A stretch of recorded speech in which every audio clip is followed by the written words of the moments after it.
आपका स्वागत है मेरे अर्थ विजिबल ऑन यूट्यूब चैनल पर। आपसे निवेदन है कि यह वीडियो लास्ट तक देखें।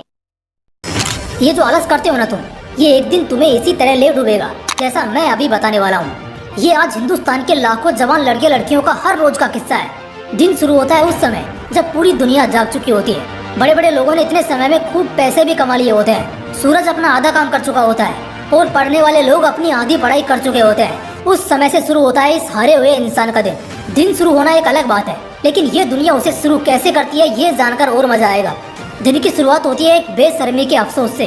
अरे यार, आज फिर नहीं उठ पाया। एक के बाद एक कल के वादे याद आने लगते हैं जो खुद से किए थे कि कल सुबह जल्दी उठूंगा, बहुत कुछ करूंगा, नहीं तो बहुत सारा काम फिर खाली रह जाएगा। ऐसे करते करते वक्त बीतता रहता है और आप फिर भी हाथ पर हाथ धरे बैठे रहते हैं। जिस बंदे ने सुबह का पहर गंवा दिया, शर्त लगा लो मुझसे, वो बंदा अब पूरा दिन रोता रहेगा। सुबह गधे की तरह नींद काटने के बाद भी दोबारा उसे दोपहर में नींद आएगी और फिर से बैल की तरह सो जाएगा। फिर जागेगा शाम को और बस टाइम पास करके रात का इंतजार करेगा। दिन भर क्या किया, सिर्फ सोता ही तो रहा, तो रात में नींद कहाँ से आएगी।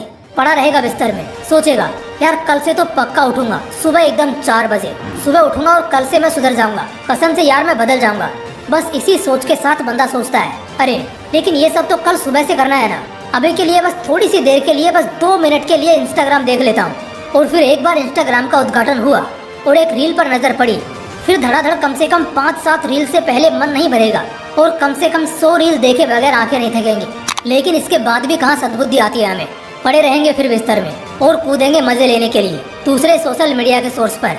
वो फेसबुक हो सकता है, वेब सीरीज हो सकती है, और इन सब के बाद भी मन नहीं भराना तो आखिर में मास्टरबेशन जैसा ऑप्शन तो बचता ही है। इतना सब करते करते रात भी कब बीत जाती है साला एक पल के लिए भी मालूम नहीं पड़ता। ऐसा लगता है बस 5 मिनट पहले की तो बात थी।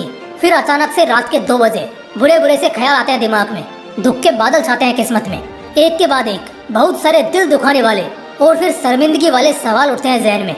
यार अगर इस बार कहीं फेल हो गया तो क्या होगा, यार अगर नौकरी नहीं मिली तो क्या होगा, यार मेरे साथ वाले अगर अगले 4-5 साल में मेरे से बहुत आगे निकल गए तो क्या होगा। ऐसे वो बड़े खतरनाक सवाल आते हैं जहन में जो कसम से रोंगटे खड़े कर देते हैं। मुझे पता है ऐसा तुम सबके साथ होता है। मन तो करता है साला उसी वक्त उठूं और शुरू हो जाऊं, जो पढ़ना है पढ़ने लग जाऊं, लेकिन वही बात होगी ना, अब दम कहाँ बचा शरीर में, वो तो फोन में, दोस्तों के साथ मजे करने में, और बचा कुचा दम फिर से फोन में घुसकर खत्म कर दिया। अब कहाँ दम है शरीर में या दिमाग में। इसी टेंशन के साथ आदमी का दी एंड हो जाता है, खत्म हो जाता है वो पूरा का पूरा। रात को रोंगटे खड़े होते हैं, सदमा लगता है ये सोचकर कि साला क्या होगा अब आगे जिंदगी में, क्योंकि खुद भी पता है ना कि घंटा कुछ नहीं उखाड़ा आज भी, और साला इस चीज की भी उम्मीद नहीं है कि कल एक पत्ता भी हिलेगा मेरे से। यार ऐसे तो गुलाम होते हैं। पहले देश अंग्रेजों का गुलाम था और आज उसी देश के लोग अपने मन के गुलाम हैं। बस फर्क इतना है, उस समय गुलामी से लड़ने के लिए शासक से लड़ना पड़ता था और आज खुद से लड़ने की जरूरत है। आज तुम लोगों से सुबह जल्दी उठने जैसा छोटा सा टास्क भी कंप्लीट नहीं हो पाता है। तुम्हें पता नहीं है शायद कि जो सुबह जल्दी उठता है ना, उन्होंने आज तक अपनी जिंदगी में डेली लाइफ स्टाइल को लेकर तो कभी अफसोस नहीं किया। क्योंकि सच में एक बार तुम जाग जाते हो और देखते हो कि अभी सुबह के 4:30 बज रहे हैं, तो कसम से फिर तुम्हें और कुछ नहीं चाहिए, क्योंकि उस वक्त तुम्हारी बॉडी में पूरी ताकत भरी होती है, भरपूर समय तुम्हें मिला होता है। तुम 3 घंटे में पूरा होने वाला काम उस वक्त सिर्फ 1 घंटे में कर सकते हो। बदलना पड़ेगा भाई, सच में अब तो सुधरना पड़ेगा। बार बार जब हालात चांटे मारेंगे तभी अकल आएगी क्या। एक उम्र के बाद ना बाप भी चप्पल उठाना छोड़ देता है और उस वक्त ना बाप कुछ नहीं बोलता, लेकिन परिस्थितियां जूते गीले करके मारती हैं और तब तक मारती रहती है जब तक इंसान सुधर ना जाए। पता है ऐसे में क्या होता है, ऐसे में कुछ भी होने की 2 ही संभावना है। पहला कि या तो वो मार खाता आदमी सुधर जाता है, या फिर इतना वाहियात हो जाता है कि उसे अब उस मार की आदत पड़ चुकी होती है, इसलिए वो पिटता रहता है और हमेशा के लिए इस प्रोसेस को अडेप्ट कर लेता है। दूसरी संभावना है कि सच में हो सकता है वो शख्स सुधर जाए, लेकिन क्या सच में जरूरी है कि एक इंसान को हमेशा बाप की चप्पल या वक्त की ठोकर खाने के बाद ही कुछ समझ आए। यार ऐसे तो लूट जाओगे तुम, कब तक बेइज्जत होगे। अच्छा मैं एक बात बोलता हूँ, कल जब आउटडेटेड और सबसे सड़े हुए पीस की गिनती में तुम रहोगे ना, उस वक्त जब तुम्हें 15,000 की नौकरी के लिए भी दर दर की ठोकरें खानी पड़ेंगी, तब कैसे सुबह उठना अपने आप एक रूटीन बन जाएगा तुम्हारा। तब तो झक मारा के सुबह उठना ही है, चाहे जो हो जाए। नींद गई भाड़ में, सुबह तुम्हें उठना ही पड़ेगा।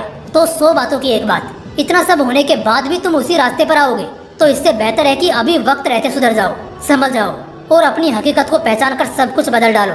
एक एक दिन करके एक दिन जिंदगी भी ऐसे ही बीत जाएगी, और जब वो समय आएगा ना, बिस्तर पर पड़ा तू अपनी आखिरी सांसें गिन रहा होगा और तब एहसास होगा कि ये आलस कितना भारी पड़ा तुम पर। आया भी रोते हुए था और जाएगा भी रोते हुए, और तुझे रुलाने वाला कौन है? मैं पूछता हूँ कौन है तुझको रुलाने वाला? कोई और नहीं, सिर्फ और सिर्फ तेरा आलस्य। वही आलस्य जो दिन रात सुबह शाम तुझे तोड़ रहा है, हर तरह से तुझे रुला रहा है। त्याग दे मेरे भाई इस बीमारी को, वरना ये बीमारी सब कुछ जलाकर राख कर देगी। उम्मीद धन्यवाद आपका यह वीडियो लास्ट तक देखने के लिए।